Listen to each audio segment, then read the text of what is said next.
What's up, what's up? It's your boy Sean Garrett, the Pin Man, aka Mr. Smash on the radio. You hear Smash on the radio, bet I pinned it. Check this out, I just jumped off the porch with Dirty Glove, bastard. Bam! There ain't no visceral that I detect in your face. Ain't no malice in your heart, no matter the way you take. Yes, sir. We right back at it, y'all. We got one of the best songwriters ever to live, prolific producer, songwriter, hitmaker, artist extraordinaire, Sean Garrett the Pen, jumping off the porch with us today. What's up, bro? What's going on, big dog? Oh, man, I'm coolin', bro. How you feeling, man? Chilling, man. I'm feeling great. Yes, sir. That's what's up, man. That's what's up, bro. Came in, just pushing that good energy. You know what I mean? Yes, sir. And man, what's been good with you, bro?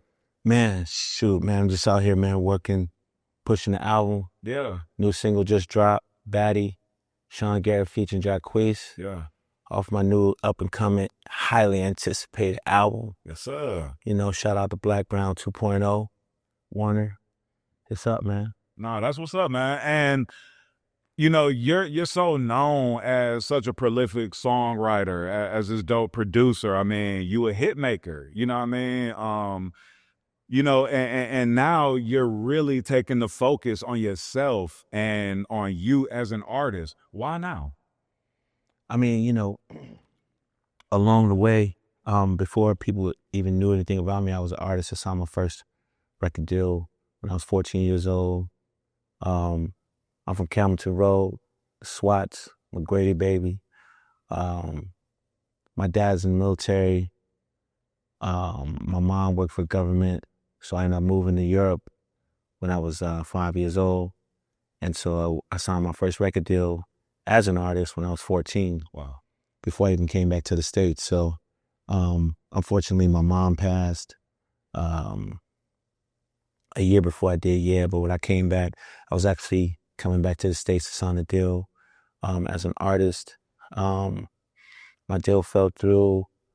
All of the people it was actually with Warner at the time. Oh, word. Wow. But all of the people got moved around. So if you were signing a deal there, you lost your deal based on them moving new people around. Yeah. But so then I was asked to start writing some songs for other people because I actually was shopping my deal around, shopping my songs around as an artist. Okay. And people was like, we really love your music. We love your songs.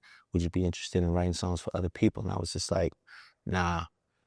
Well, yo, all right, we gonna get into that, bro. We gonna get into that. I don't want to go too far without sharing more of your story, man, because you just shared something that's so interesting.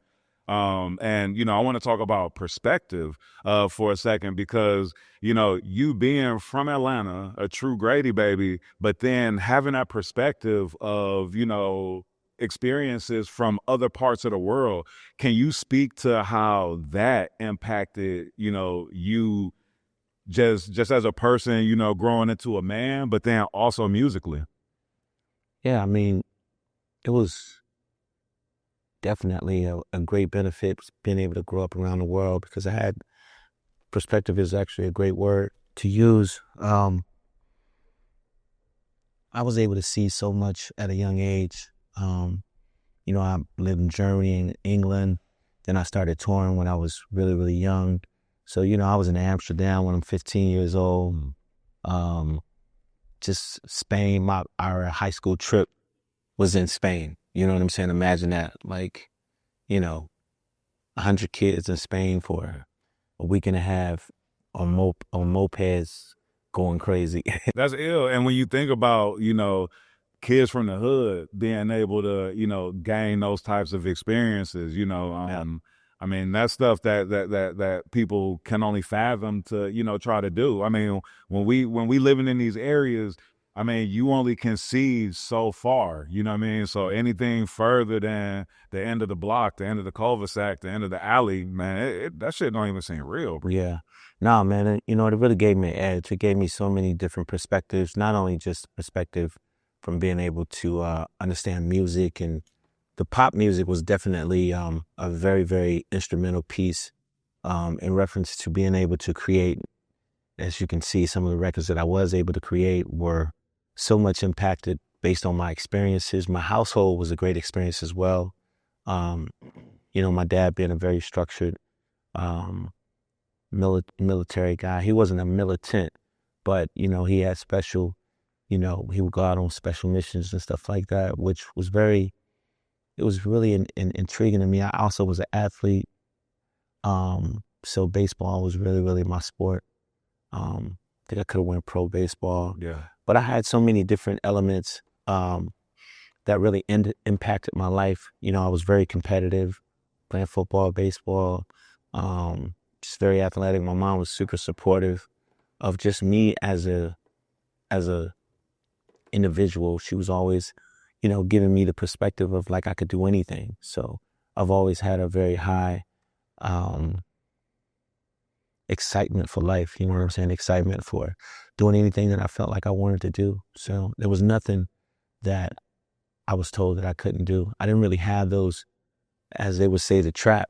You know what I'm saying? I was from the trap, but I never was trapped in my mind. Got you. Never had that mentality. I never had that mentality ever. Yeah. Even to this day, a lot of times, some people would say that, I would be in this game. This game is built to, sort of put you in a place where you can be sort of, if you're not smart enough to understand that you can do anything, it could actually trap your mind, right?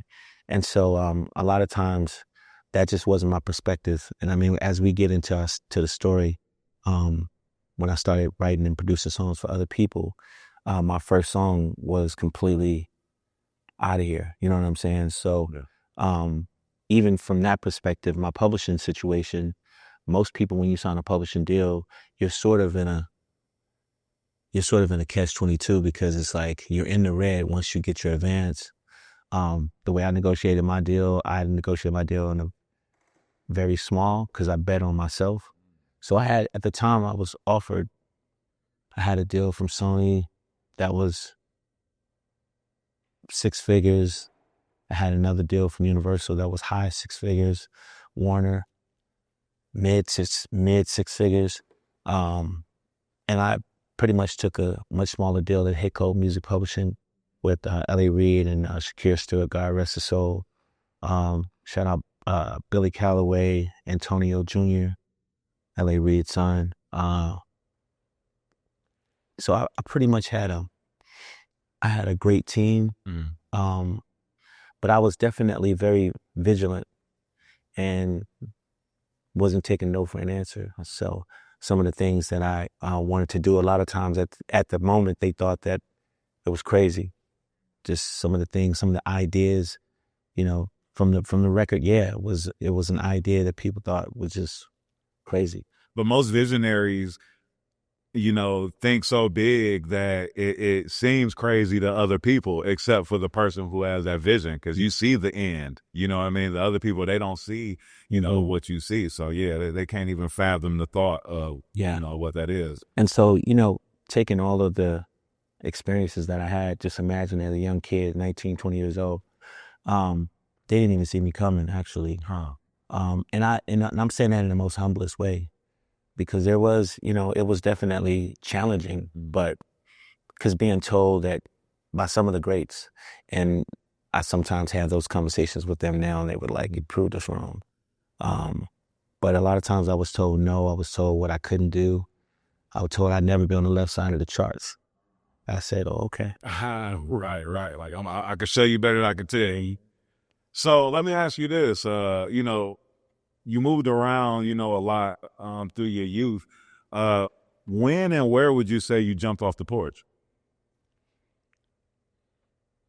Was that an Atlanta thing? Was that, something while you were moving around? Were you in another country? You know what I mean? Yeah, I think I jumped off the porch, man, when I was probably, I would say, when I was probably 12, 13 years old. Okay. My mom definitely was she's very structured minded, right? And so education was really big as well. She was very, very big on me being able to articulate myself and to never let or allow someone to take me from me, right? So everything that I had learned, she would always remind me where I came from, how important God was. God was a very, very instrumental, or is a very instrumental piece of my mental ability to stay focused, I think a lot of times people take my focus in the wrong way because I was just always a serious-minded kid. I was very serious-minded about everything. I just never took nothing for granted. And anything that I was ever given, I always appreciated it. And I always appreciated people. Yeah. All right. Now I can dig it. You spoke on something. You spoke on something earlier when you were talking about the contracts, and something that stood out to me was how you mentioned, taking a deal where the money up front may have been lower, but you were taking a chance on yourself. And I was just having a conversation with an artist the other day, explaining to them why a bigger advance might not be the better deal to take when you're looking at, potentially 2 or 3 different labels offering you something. You got one deal where they may be giving you a bigger advance, but no marketing, push, but then you may have a deal where it may be lower advance, but then they may have a robust team of marketing where they can, put you in all these different places and get you in a position to be able to do tours, things like that. So, I think it's so important to, not just look at the dollar amount as being this is the best deal. And like people have to really like look at the structure of these deals, when they're doing them. Cause so many people, at the end of the deal or in the middle of their deal, they feel like they getting raped or they feel like they signed something they shouldn't have. And it's like a lot of times, we put ourselves in this position because we're so hungry to get maybe that first piece of money that we never had before, so we go and do that. Yeah, and that's a real statement, because sometimes I always look at things. I look at the end first. That's just the way I think. That's the way I think in reference to creating. That's the way I think about living, saving, building. I've always like, even though I was making a lot of money, I always sort of still lived in a way where I felt like I could save my money, I could build. And I was put in a position, my first song, most time you be in the red when you're in a publishing deal, but my first song was so big that I never was in the red. So the record was leaked December 23rd, 2003. By the time 2000 January, so when we came back after the Christmas holidays, the record was so big. Yeah, it was so big. We were at 4,300 spins a week. Yeah. And you're referring to Usher, yeah. Mm-hmm. Right. The song was going so crazy. By the time March came around, they give me $2 million every quarter. Wow. That same week when I did I also did Goodies for Ciara. That was another number one record. Now you were batting 1,000. Yeah. My first 10 singles were Hot 100 number ones. Wow. Man, talk about beginner's luck. Like, man, so when you do that, bro, when you come out the gate having, all of these, these hits and I mean, you can't even, you're never expecting it to, hit like that. But then is there hella pressure after that? Like, damn, now everything I do has to be, this. I mean, to be honest with you, it would probably seem that confidence was already there before I even got on the field. And I really I just couldn't wait, to be honest. Because once I realized what my other competitors were doing, I was ready to compete. And so I always looked at it like I was playing sports. That's how I look at everything. Yeah. And I was really blessed to come in at a time where it was really, really hot. Like a lot of the players were really, really good, from Jermaine Dupri, Timbaland, Pharrell, Brian Michael Cox, Jonte Austin, Tricky Stewart, a lot of amazing creators. Polo came along a little later. Well, yeah, Polo. That's yeah. I remember Polo. Nobody would write to his beats because they were so different. But I love that. I never really chose to produce records with people who had sort of the standard type of tracks. I always liked the things that were abrasive or disruptive. You know, I'm a very disruptive type of energy. Word. And from about 07, I'm sorry, from about 2004 to about 07, 08, I mean, you 09, 10, yeah, like you couldn't 11, 12. You couldn't turn the radio station to you could turn the radio station to any genre, hip hop, R&B, pop, and I mean, you would, you turn to one station and you might hear, Fergie. You know what I mean? London Bridges. Like you might go to one station, you're gonna hear Ciara Goodies. You might go to another station, you're gonna hear Beyonce Diva or Check on It, or you know what I'm saying, one of those. How did that feel, bro, knowing that, that you had that much influence at that time? And, It was a blessing. I mean, this is a true blessing, man. I really think my community, the one thing that I'm so proud of right now is that I get so much love from everyone in my community. It's one thing being able to be a great creator and, sort of disrupt the world, but to actually disrupt the world to where your community can share it with you and build and grow with you and they can identify with you, that was the most important thing to me. That was more important to me than anything. Also uplifting women. I'm a mama's boy for sure. So my mom was the most influential person in my life. And I wanted to, every time I created records for women, I thought about my mother and I wanted to uplift women in such a way. My mom had, I think, 7 sisters. She had 13 brothers and sisters. And so it's so many different things as a child. My son, I'm glad he's able to come and watch me. My other son was able to grow up and watch his dad. My mother was very, very, very serious about her kids. So that's the one thing about my life that's also important, being able to take care of my children, but not only just take care of them, being able to educate them and spend time with them and conversate and communicate with them. Yeah. That was really important too. So there was so much thrown at me, but at the same time, I had to balance so much. Yeah. And some of the things that I wanted to do, was so much happening for me, so many great things. I wasn't able to do it all at the same time at the level I really wanted to. So to be honest, I was never even given the opportunity to really go crazy as an artist, because every time I came out with a record, I put out some amazing records as an artist. My first #1 record was Break Up with me, Mario, and Gucci Mane. That was actually my first single off of my Inkwell project. Yeah. Somehow I got convinced to to share that record with Mario and Gucci Mane. Shout out to Guwap. That's an amazing record. Like, I mean, that song is a classic. Yeah, man. Shout out to my brother, one of the greatest producers in the world, Bangladesh, Sean Garrett. What's up, boy? That's my... Yeah, man. We had him on the porch. It's my doubt, sharing some legendary stories. Yeah, man. And the other thing too, I broke a lot of producers along the way as well. Yeah. Shout out to my boy Big Walt. I did wall to wall with him. So I found it interesting to share a lot of my success with a lot of different people. No, for sure. That was really important to me. To just share. I wanted to just share my life with different people. Yeah. Creatively.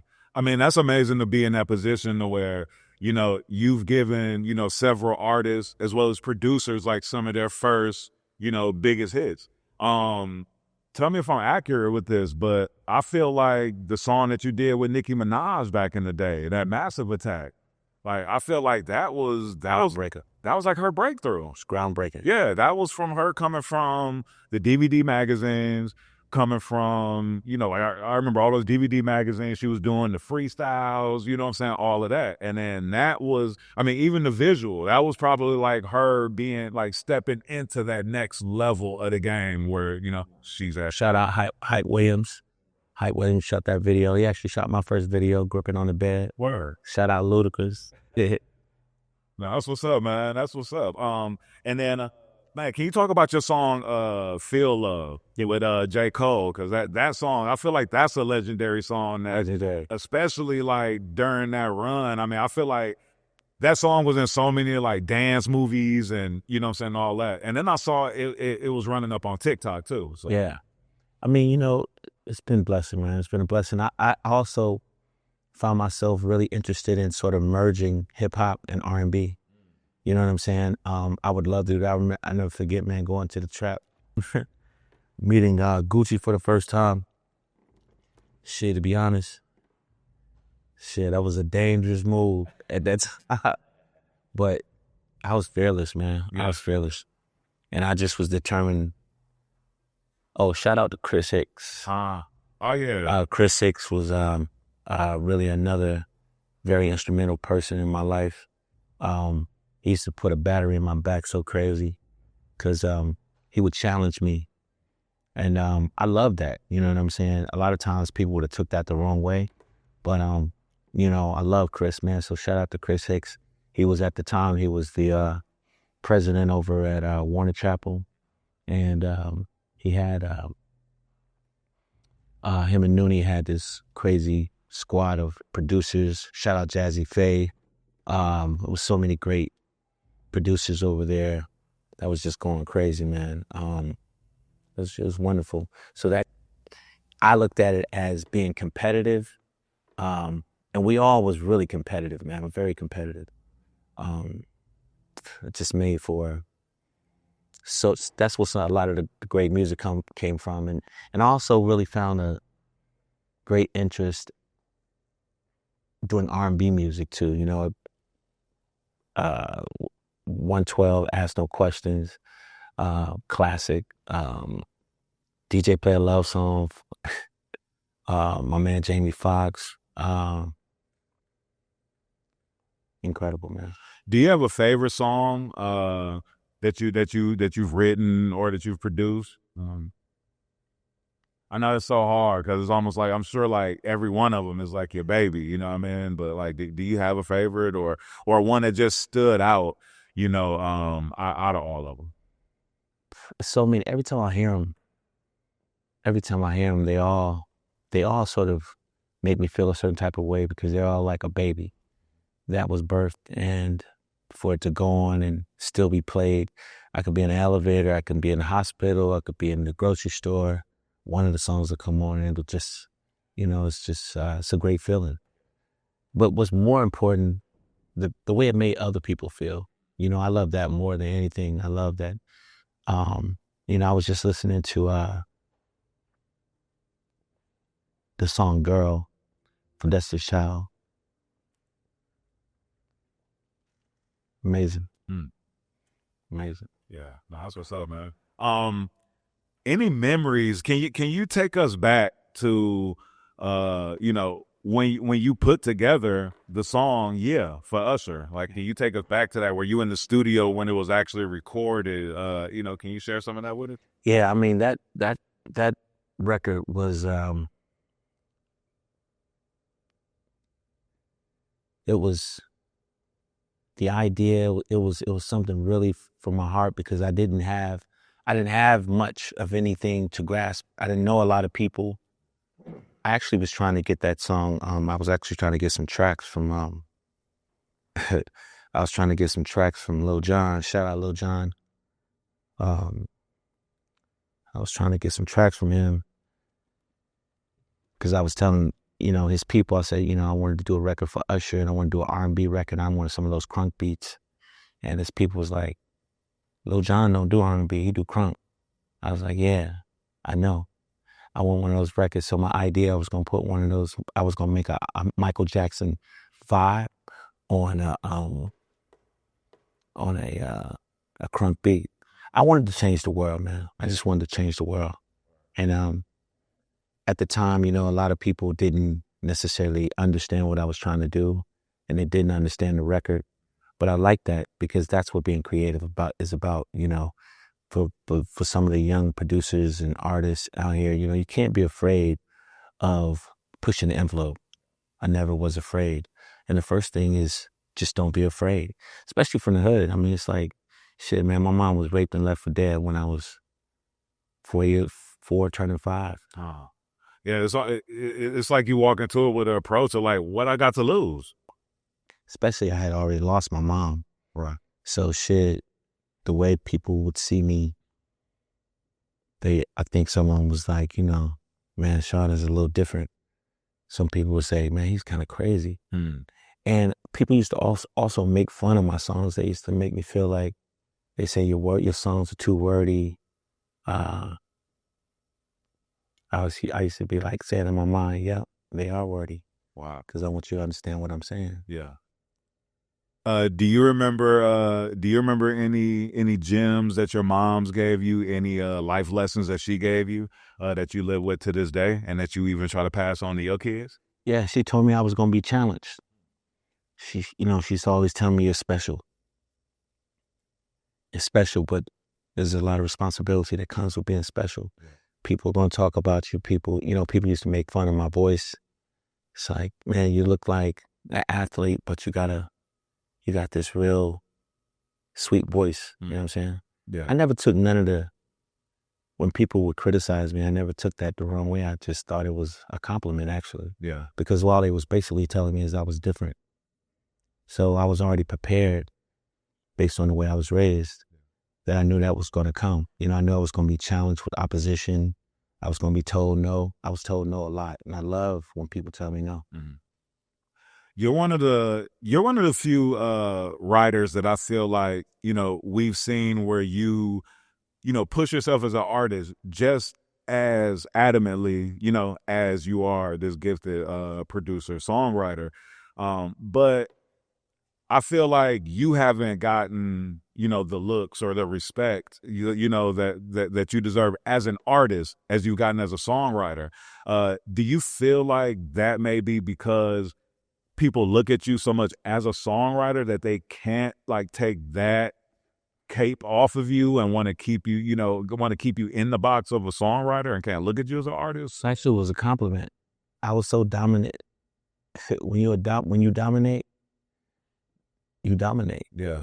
I was dominating, Yeah. So the idea of dominating one position, it's just like Deion Sanders, they didn't think he could go play baseball. But, it's a journey, right? And when you look at everything as a journey, you don't look at it as like you're on a time limit. When you write those songs are me. It's not like, why would I feel like I'm not accomplishing me? I'm actually, when I hear those songs, that's me. You know what I'm saying? So I have to sing those songs. I have to arrange those songs and then present those songs. So the songs are what they are before the artist cuts the songs. So, man, I'm happy with God. What God got for you is for you. Yeah. So, I'm very happy. And I purposely didn't see, when you get in the camera all the time, that's a mistake. Huh. Yeah, I mean, it definitely come with, a lot, you know what I'm saying? So you have to balance. Yeah. And if I already knew that God was going to give me the opportunity to do what I'm doing right now, I got bigger things that's coming because of my faith and my respect for the game, my respect for people. I don't think there's many people at all can say, I didn't treat them with respect or I didn't have respect. So respect comes when you give the love and respect to people, they'll give it back to you. Absolutely. You mentioned earlier in the interview that you were presented with the opportunity to write, and your first reaction to it was, nah, I'm an artist. Yeah. At what point were you comfortable in this newfound role as being a writer, producer? Or did you ever get comfortable in that? Was it always kind of the struggle, wanting to be the artist, wanting to be the face?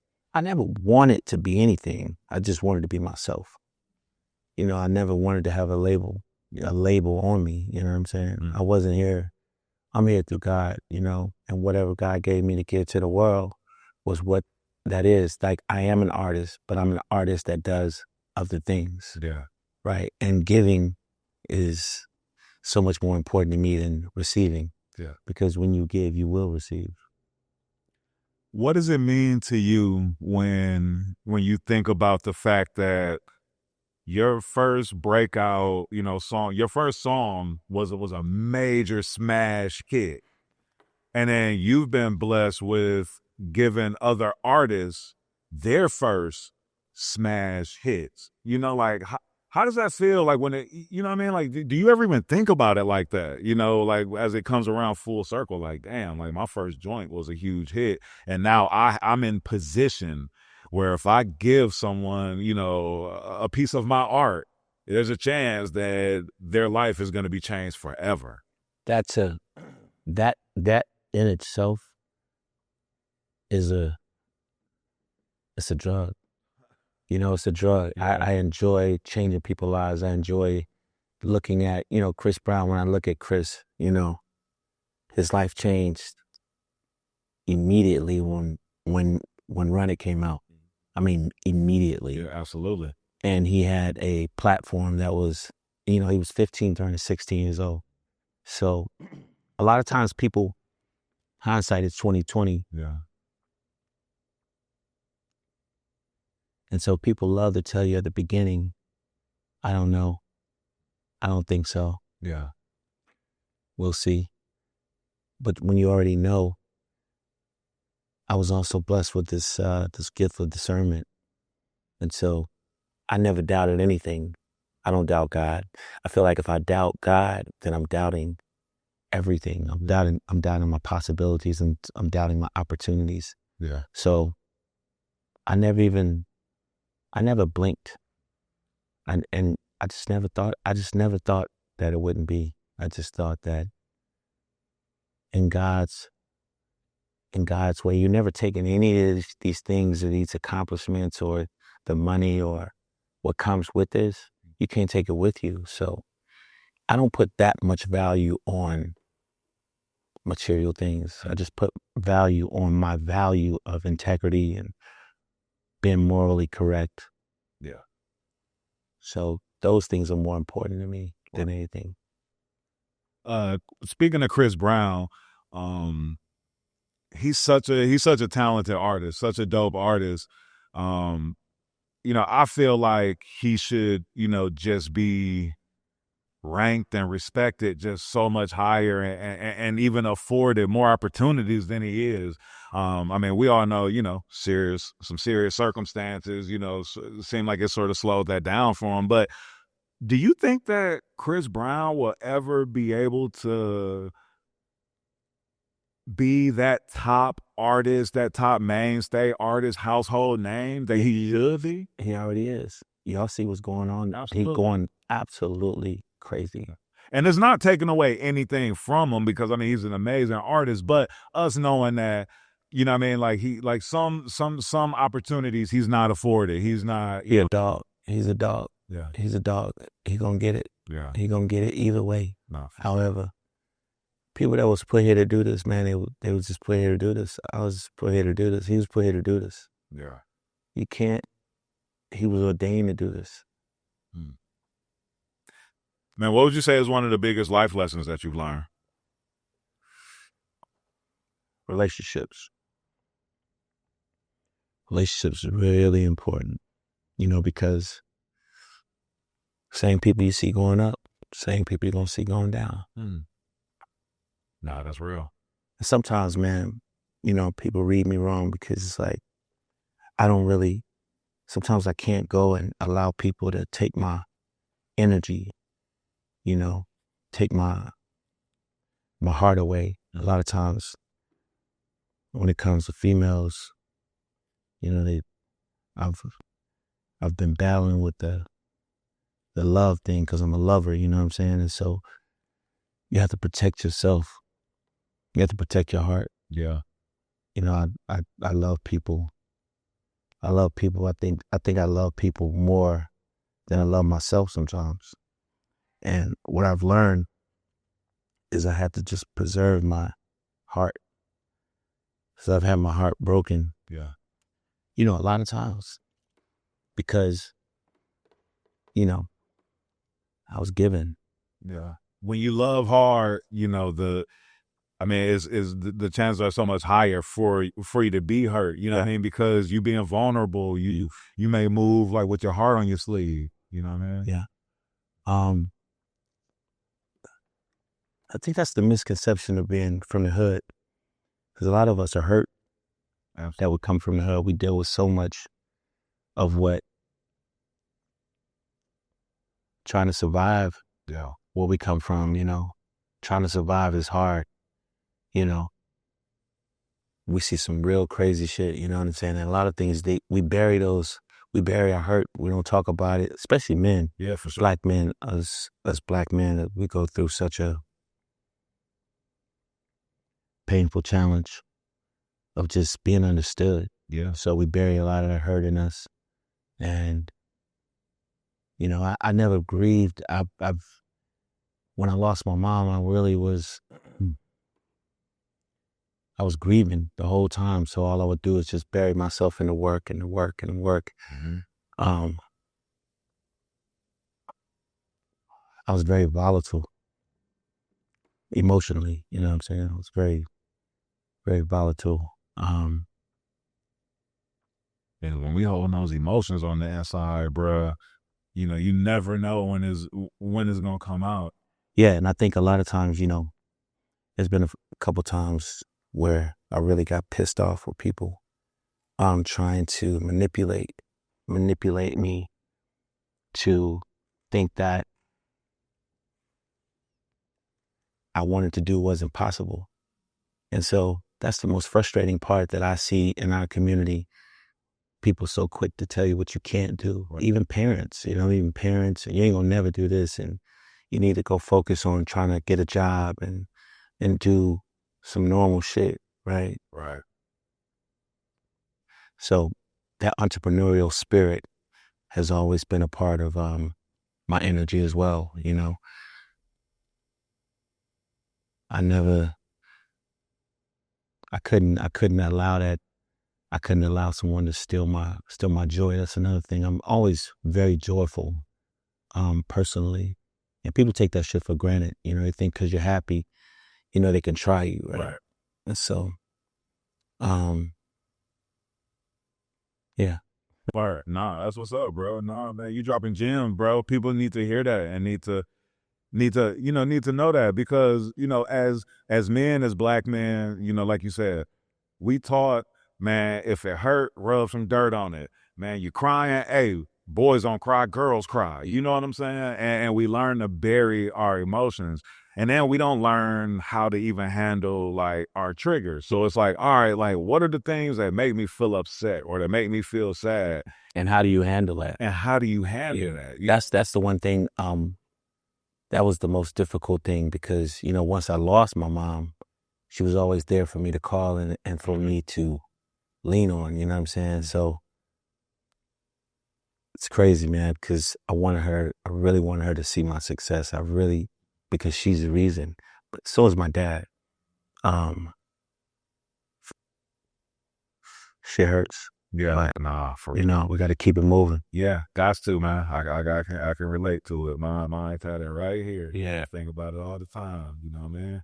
But what fuels you to continue to be creative and to continue to, you know, move like you move with the same energy that you moved with when you were a young artist? You know what I'm saying? What keeps you wanting to create and being willing to be out here, you know, seeing what's new and stepping into that? It's all I ever wanted to do. I wanted to be great. I wanted to be the greatest songwriter, producer alive, which I am now. And I say that shit boldly. Absolutely. I mean, bro, you can stand on that. I mean, you have over 54 number one urban chart hits. What is it? 18 number one hits on the Billboard Top 100 charts. You rank number 5 producers with number one hits. I mean, come on, bro. You got 4 Grammy Awards. I mean, like the proof is in the pudding. You know what I mean? Let me ask you this though, bro, real quick, because I read, I spit off these different accolades and these different accomplishments that you made, but to me, I feel like you're still almost like, this is gonna sound weird too. You're still almost like looked at as an underdog, not an underdog, but you know what I mean? It's almost like, I just feel like you don't get the credit like that you deserve, knowing like some of the big hits, you know what I mean, that you've written and or produced. Like, do you feel underappreciated in the music industry? Yeah. That's the word. And I love it. It's, if you don't wake up in the morning knowing that you're being doubted for me, then if I don't feel that energy, then I'm doing something wrong.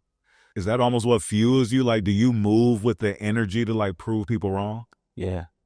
I like to make people understand that God is real. You know what I'm saying? And that faith, that intensity, that edge. I like living on the edge. And that edge is so important to have at all times. At all times. Yeah.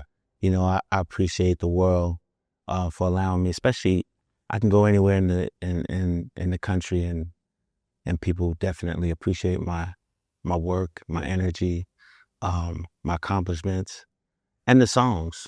But hopefully, if when I'm not here anymore, they remember that I gave my heart to this. It was all about jumping off the porch and giving my heart, you know what I'm saying? Yeah. And not being blinded by the tricks of the trade. This game we're in, it's a very political game. And so the politics sometimes don't always play in your favor, but you got to know that going in. So I knew that going in. That was something that I realized that would definitely come, and thanks to my mom and my dad, they instilled in me that I would be challenged. And I would say, as parents, anyone out here that has kids, it's so important to let your kids know that they're amazing, they're great. That positive conversation is so important for anyone, but especially for children. And I'm just glad I'm just glad and blessed and thankful that I got that. Yeah. And I had that, and I was one of those kids that really believed whatever the hell my parents told me. I didn't give a fuck what nobody else had to say. So I gave a fuck, but I didn't give a fuck to where I was going to to where it was going to deter me. Right. And, I'm thankful for that. Wow. Being such a hard worker, do you ever take breaks? Do you take time off? Yeah. I mean, I took a little break. Because I want to say this too before you make your point.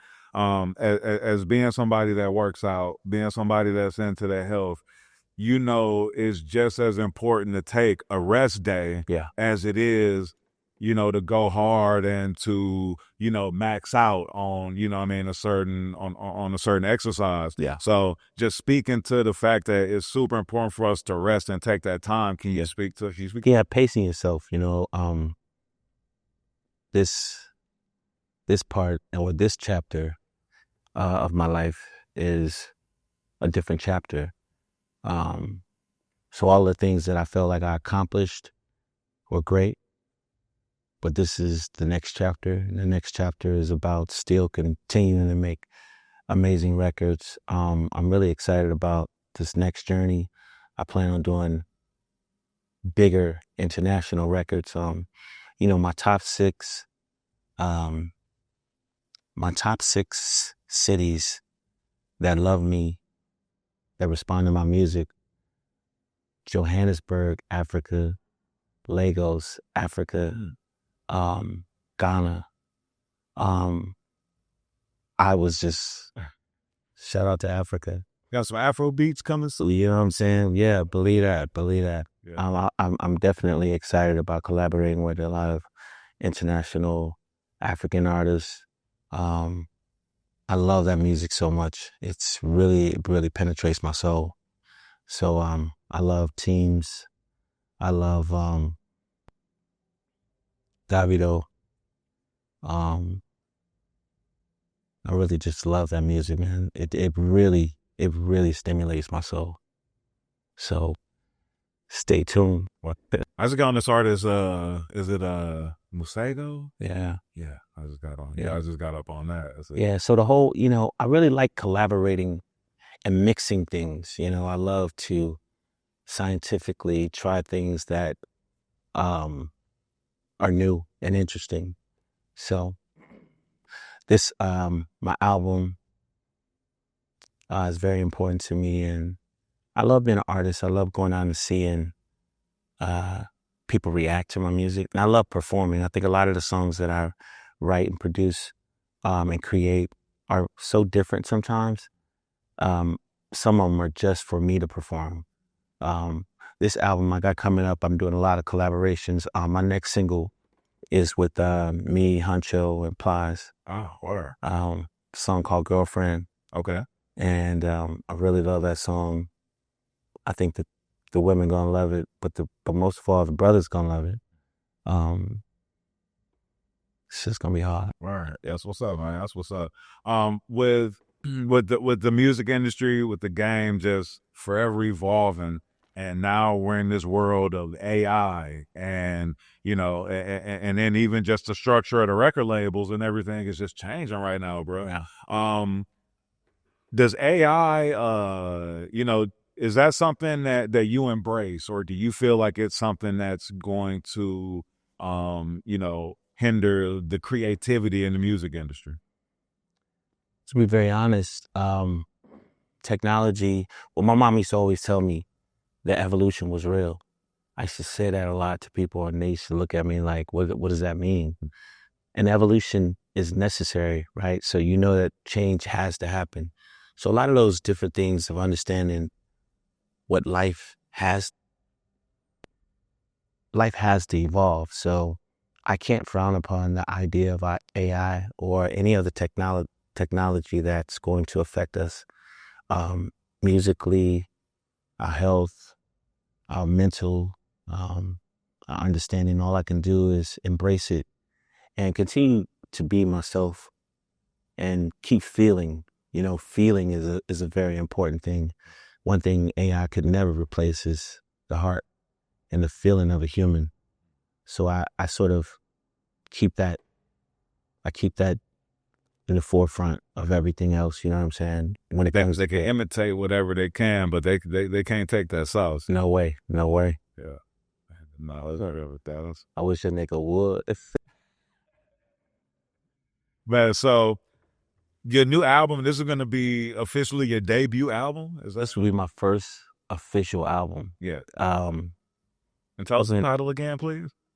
You know what? I've been keeping the title. Okay. I've been keeping the title tight-lipped for a reason. But my album is basically love, speaking about love and hurt and pain and the challenge of being able to communicate in love.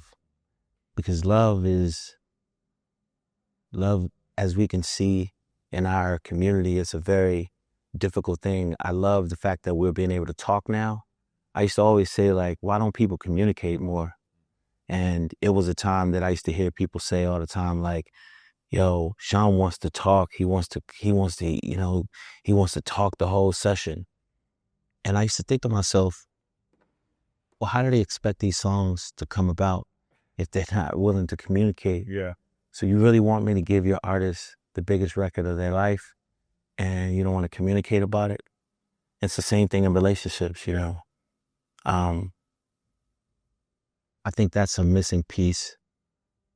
A lot of people are living with trauma, living with pain, things that happened to them when they were young, never being able to express themselves, men never been able to be vulnerable. So on this album, I'm very much vulnerable, but not in a sappy way. It's still got that edge to it, but I'm talking about some shit that's real. Like my next single, my chorus is girlfriends, the wives, and my wives turn to girlfriends. girlfriends or wives. Now them wives is my past tense. If I had a wife that would treat me like my girlfriend, then she would be my wife and she wouldn't be my girlfriend. And that sums up what all of us are dealing with. Yeah. And basically it's like, what that means is like you go into something thinking that, you know, a lot of women say that, you know, they want to be safe, they want to feel safe. But as men want to be safe and want to feel safe as well. And when you give so much of yourself, whether it be monetarily, from your heart or from your soul, and someone play with that, then how can you expect to have these things that you want to continue when you fail to keep that at the forefront of what's important?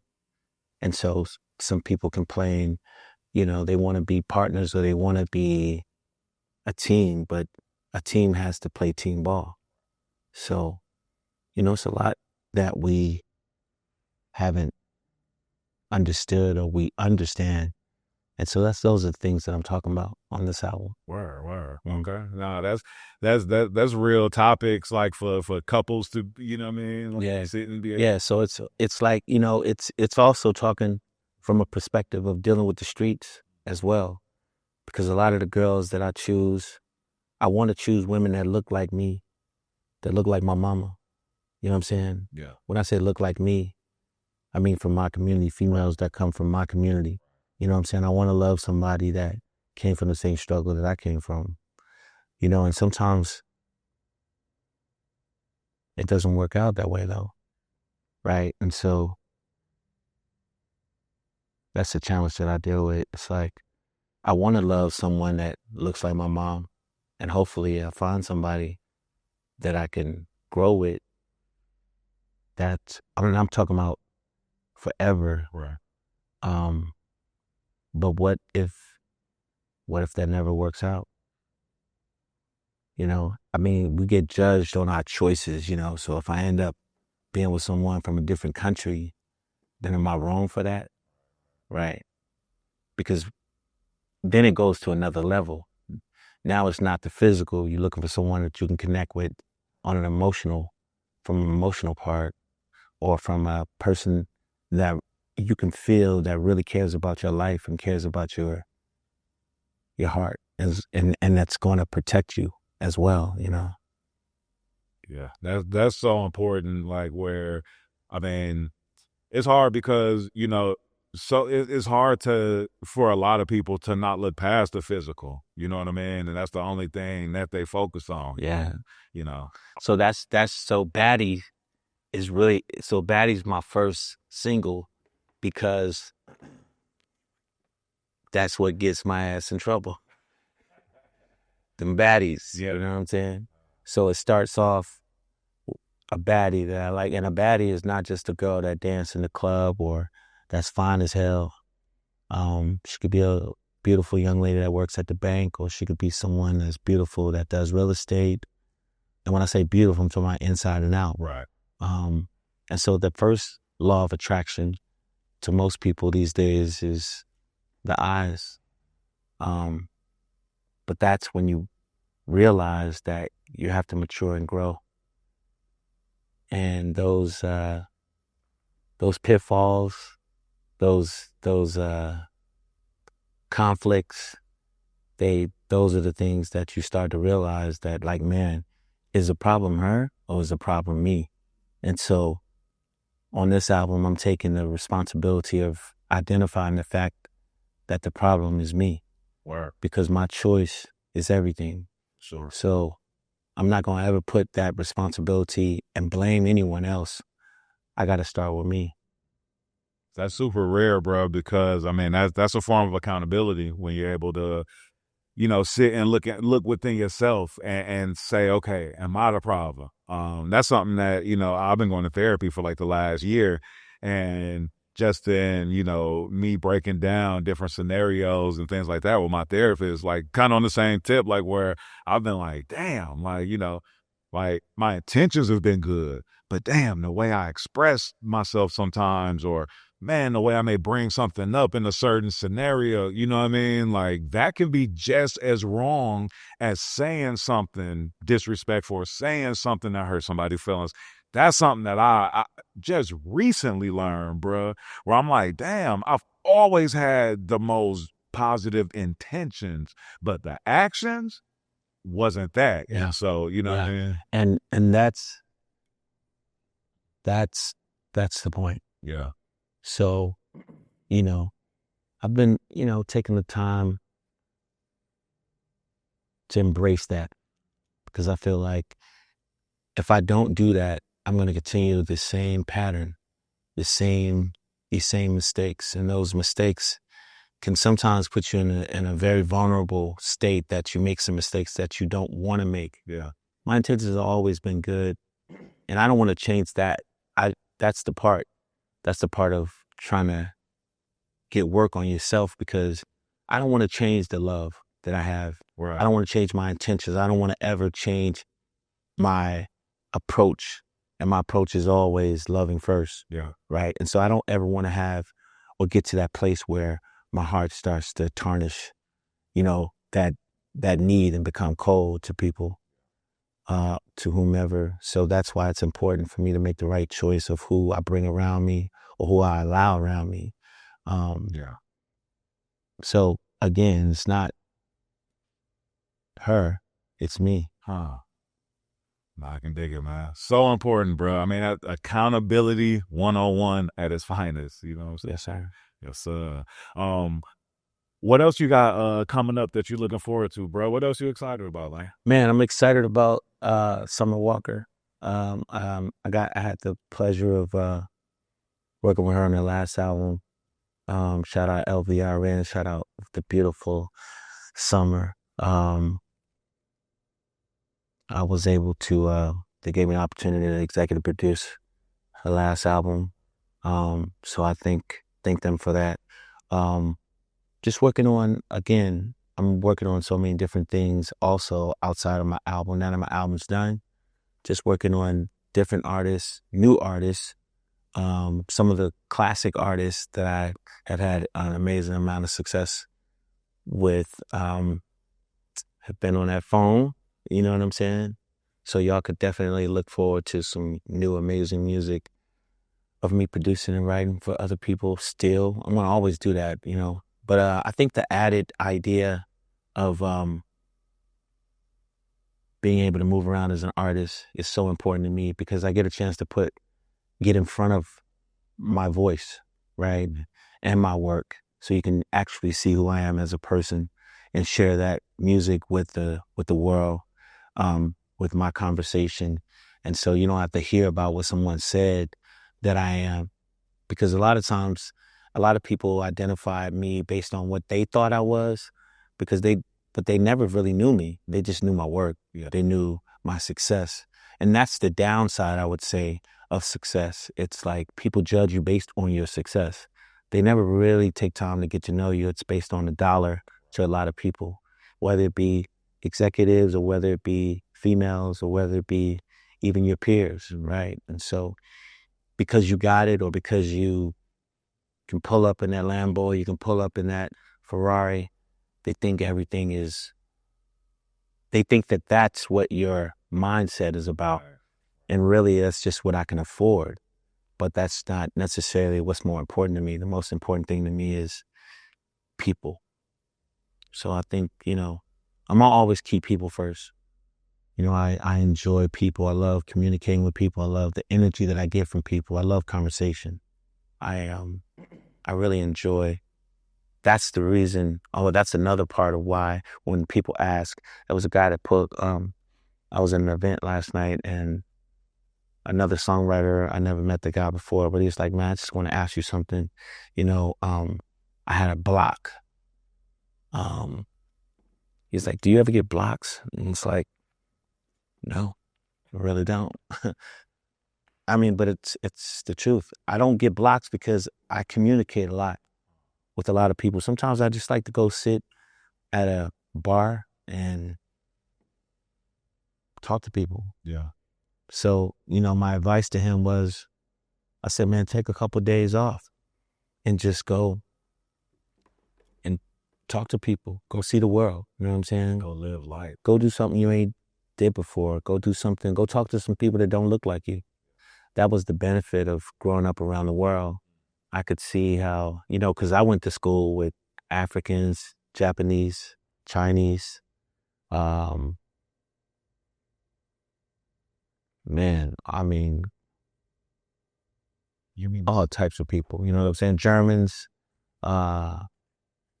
French, Spaniards, and see how dope that is, bro. Like you were meeting so many people from so many different walks of life, as to where, if you would have stayed in the same neighborhood, you know what I mean? It's the, people having almost, the same way that they react to trauma or that they react to anything negative. You know what I mean? Yeah. Like, And that's another thing that really helped me understand, because I didn't just see how my people dealt with trauma. Right. I saw how other people dealt with trauma, and it enlightened me, because I was able to see, one thing that kind of stuck in my mind. I used to always see like 70-year-old people riding bikes in Germany, you know what I'm saying? Or in Prague. yeah. I saw how in Japan, how clean the cities were. I saw how delightful people were with the idea of fashion in Japan, how they were so free and not being judged about their choices in clothes. That's why the Japanese fashion world is so amazing. Yeah. So I remember when my first video, and y'all saw me with the mohawk, y'all saw me on a Ducati bike in a Tom Ford suit, and it was raining and shit. And people used to be like, man, you got a mohawk, like, what, you know what I'm saying? But that's who I am, you know what I'm saying? Even though I'm from Camilton Road, from the Swats, man, I'm a African American international. Yes, sir. That's what's up, bro. That's what's up. Are there any new artists, new songwriters, new producers that inspire you today, or that you're really feeling? Yeah, I've been so blessed to. I'm always intrigued and always just fascinated with new people. I love SZA. I really love her music. I love her voice. I really enjoy her music. I love Thug. I love Gunna. I love Drake, of course. I just love what's happening. I love the Afrobeat world. I just love all the music that's happening. I'm always inspired, man. Always inspired. I think when you start being judgmental or feeling like things has to sound like this or has to sound like that, I think you limit yourself. You limit yourself from growing, you know what I'm saying? I'm always wanting to grow. I'm always wanting to get better. So yeah, I've been inspired by a lot of new artists, and that's what inspired me in the beginning. That inspiration was the things that I take into the studio with me. And when I get in front of other artists and they're asking for a hit record, a lot of times I think I'm taking a left when they think they're thinking about going right. And so that's an enjoyable process, because when we get finished, like, damn, I didn't think this record was going to come out like this. You know what I'm saying? And that is really a beautiful thing, to see a smile on an artist's face, like, damn, man, I think I got a hit, man. I think I'm going to be able to, I'm going to be able to take care of my family with this, you know what I'm saying?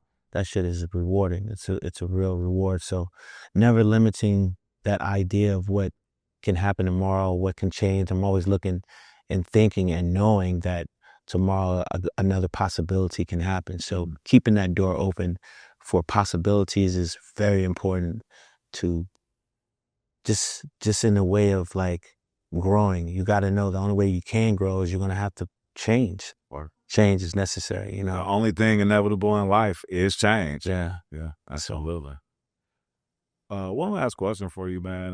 When you write songs, when you go into, you know, writing a new song, producing a new song, do you go into it with the thought process of I'm going to write a hit, or do you go into it just being creative and, you know, whatever your topics and whatever, you know, your subject is, you just make your art? You know what I mean? What's, you know, what's the mindset when you're going in to do these songs? For me personally, it's always aiming for the fence. I'm always aiming for the fence. I definitely I do everything with intention. Gotcha. So to say that I go and create just to be creating, nah, never that. But you understand like how I'm asking it too, because, you know, like as sometimes, like, have you ever heard something and even given it the critique, like where you know, they try too hard, like where some people, like if they go into the studio with the intention and the direction of I'm about to make a club banger, then usually it comes out like But if you naturally come from the club and that vibe is there and you just in the studio and then the song comes from that energy, then you got something because it's almost more relatable. So that's why I ask it like that. Yeah, I mean, I'm sort of, I don't like to push it. You know what I mean? Sometimes I'll do a chorus and I'll be like, you know what? After I've gotten the dialogue that I needed to get, I'll be like, that's enough for today. Yeah. I'll take that time to think about that night, and I'll come back tomorrow and add. And then I might add later that night. And then I might get up in the morning and listen to it again, and it still might feel like it's not there yet. And I'll get back on it again, and I'll keep cooking. Yeah. And so I don't stop until I feel like it's definitely at that place that I feel like it can fight on the radio, or it can fight, it can stand alone on itself. Because that's, for me, that's my process. My process, it has to get to a place where I feel like it can stand on its own. And if it doesn't have the ability to stand on its own based on what I know, or I sometimes will ask people to come in and get their opinion. I love doing that too. You know what I'm saying? I really don't think that it's just about how I feel. It's more so about how the people feel. So I have these different little techniques that I sort of may implement. Sometimes it just comes straight to me and I know that I know that I know. Yeah. And sometimes it's like, you know, I love this feeling. Do you like this feeling? Do you like this feeling? Do you like this? You know? And generally I sort of feel that way as well. Wow. I've got two scenarios I want to run past you. I'd like to know if you've had this experience. Have you ever had an experience where like you've written something and then you had to do it over, you know, a bunch of times, and maybe even, you know, the artist or other producer you're working with doesn't see like the vision that you see of why you're being, you know, like so detail oriented with it, but then you got to put it out and it's a hit. Then have you ever had a song that you've done and you kind of feel like it's not complete to where you would do it, but then it comes out and it's a snag? Yeah, I've definitely had those experiences as well. You know, we psychologically we have this want and this need to be loved and be appreciated, and for people to get what you're really trying to convey. Sometimes it takes people a little time, and I also have learned patience too. Breakup was a record that I just knew was a hit record, but some people didn't really understand it because it was so unorthodox. I was slowing the track down and coming back and doing things with my voice that would sound like an instrument. And so once I listened to the whole record a number of times, I realized, this is it. And after you do that, you just give it to God and you just let it do what it's going to do. And sometimes you know, through that process, you learn. That's the other thing that keeps you going. It's like when a record comes out and you see how people respond to it, you learn a lot. You learn a lot from that whole process, how people respond, how long it took them to get it, the effect of even after that, when it goes on to become a classic, you think to yourself, what was wrong and what was right and then what was wrong again. And even if it's a hit, sometimes you still think to yourself, I learned something on this process though. Yeah.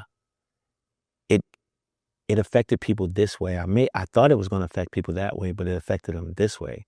And so in that process, you're still learning. It's all a learning process every time. It's never going to always make sense. Sometimes it don't even make sense to me. Yeah. But if it feels good to me, I'm also one of those people that I don't like to do too much to it, to the point where I've always had this thing that people say, hey, your music sounds so intricate, but it's simple. And that's on purpose. Or Yeah. That's that mad scientist, you know what I mean? Like it's like it's unorthodox, but it's a method in the madness. It's a method to the madness. And I love voices too, whether it be, I love the texture in a voice. I always like to hear a person's voice. The first, people always say, hey, I'm an artist. I love to work with you. First thing I ask, let me hear your voice.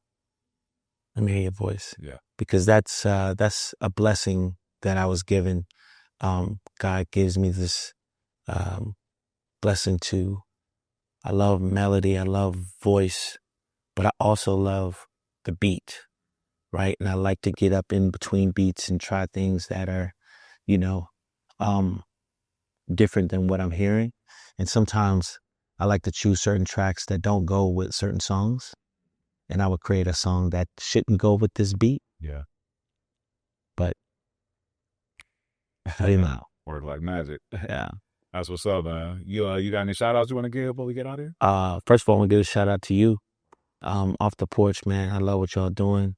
I really appreciate this opportunity. Shout out all the fans, producers, songwriters, artists, anyone that has appreciated any of the music I've done.